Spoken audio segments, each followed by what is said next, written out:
All right, this is the hillbilly shit show that I'm working in. My landlord's sweet. This is her condo. The condo's cool. I'm just here fixing stuff after the fact. And I don't like doing that. It's hard to work in small places. This is a very small area. It's where I have to do all my cleaning. You guys get the idea. I can barely like stand here. All my tools are in here. I got to keep this clean. I'm gonna have to take lacquer thinner and wipe that floor down. I had to spray this door because somebody rolled it and it looked like garbage. So I did all kinds of prep. I had to spray it 3 times with sand, mask this off. The second coat ran because I sprayed it too soon and I put it on kind of thick, so I had to sand it down and put a third coat. There's no ventilation in here, so I have to kind of wait till all the overspray clears or settles, and then as soon as possible, open everything and let some flow come without having paint settle on stuff. It's a hassle. I'm over this work. That's why I'm opening a food truck. I've been doing this stuff for 30 years. It doesn't really pay that well.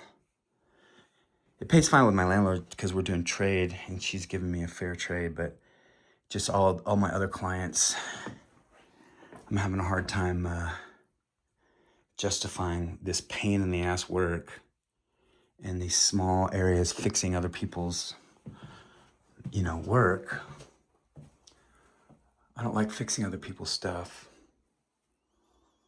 So anyways, that's my rant. I'm a little on one today because I've been thinking about my Peruvian neighbors in the market and the little girl that keeps slamming a basketball against my wall. And nothing seems to be getting them to stop, even the landlord asking them to. The other neighbors are bothered by it. They're just doing whatever they want. So I'm just a little irritated from that. Oh, I'm always on edge at my own place because there's a 7-year-old girl that's just running rampant and the mom doesn't do anything about it. So I get a little moody. I'm in a mood right now. But everything's going pretty good. I just kind of have to make sure this is drying. Well, I already I cleaned the sprayer out because I think this is gonna be okay without runs. I could just kind of tell. Plus it had a day to dry, or overnight at least. So that means I gotta be back home around 1 because I'm helping a neighbor move some heavy stuff. But I have a couple hours. I have 2.5 hours. So I'm gonna hang this door here. I had to reverse the hinges. I had to take this back to my shop, Bondo everything, and then use a jig and cut new hinge holes because these hinges were facing the wrong way. This door was swinging out, and now my landlord changed her mind and we're gonna have it swing in. She's gonna put a pocket door here, but it's too much hassle. So anyways, I had to Bondo these old hinges, and then I had to carve out new ones. I'm gonna have to drill some holes for the hinge screws. It's basically, it's not the first time I've done it in this condo. It was quite a bit of work. It was definitely more expensive than ordering a new door, but it was much quicker. A door would have taken a week, and I did this in a couple days. But it's pretty expensive to do that. It took me a day and a half to spray this door in my shop. I had to spray 3 coats on each side. Luckily, this paint is Sherwin-Williams Gallery Series. It's not my favorite paint, but it has some good qualities. It dried quickly, and I was able to flip it over. It cured incredibly quickly. I think it's kind of a waterborne lacquer, but it cured so quick that I flipped it over. It was on a moving blanket underneath some 2x4s. It was lifted up so I could spray the other side. And a lot of other paints, it takes a week or 2 before you can lay it on something. I did it in the same day, and it didn't leave any marks at all. And it actually looks pretty good. This door looks really good, and I sprayed it with something called Cabinet Coat by Benjamin Moore. But I couldn't get Cabinet Coat here. I have to order it special. I use Cabinet Coat all the time for everything. But this one actually looks pretty good. Oh man, it's getting some dust on it. I hope that's not overspray. Nah, it's just dust, I think. It's not sticking. Damn.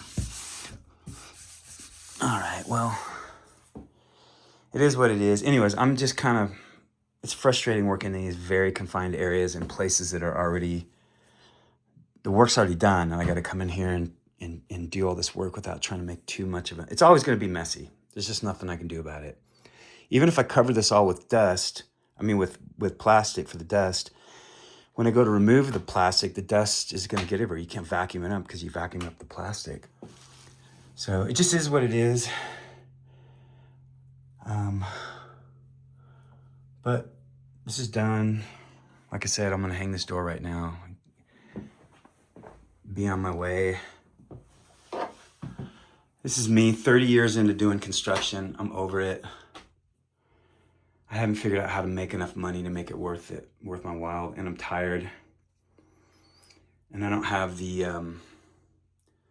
strength of character to wrestle every single client I run into about how much I need to get paid, which is what happens in this line of work. I think there's just a lot of shady contractors and a lot of homeowners that don't know what's going on, and everything's so expensive. I think they just kind of test you by questioning your value and how much it's going to cost, and can it cost less, and it's every single client at this point. So I'm not gonna continue to do construction, even though I'm very good at it. It's a shame because I'm really gifted at it. And I'm taking myself off the market because people are too hard to deal with. And I'm exhausted, so. All right, there's my rant.